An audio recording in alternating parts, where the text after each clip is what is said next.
Nga 24 Ogw'omusanvu Uganda yafuna omuntu eyasookera ddala okuzuulwamu ekirwadde kya Kawaali w'enkima. Okuva olwo obulwadde buzze busaasaana nga Wetwogerera abantu 175 be baakakwatibwa nga mu bano kuliko abaana 33 abali wansi w'emyaka 18.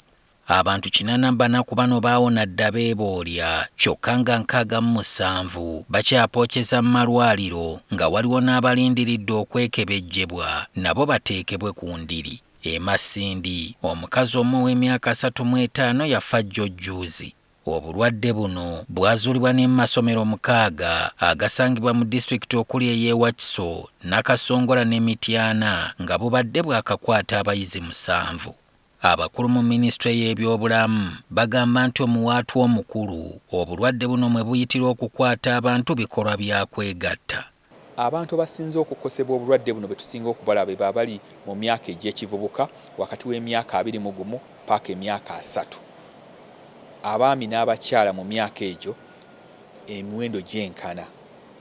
Abantu bano bakyegatta mu kikolwa eky'omikwano n'abantu bangi. Ku disitulikiti 20 ezimeggana n'olumbe, Kampala yeekiza abalwadde nga bali 75, Nakasongola erina 33, Wakiso 24 n'endala zityo. Tulabye nti mu bavubi oba balunnyanja ku bizinga okwetooloola ennyanja Kyoga mu Nakasongola ne kakati ne mu Kampala tutandise okulaba nti obulwadde buno butambula mu bano abagula bamalaaya ku nguudo nabo batandise okutambuza obulwadde buno.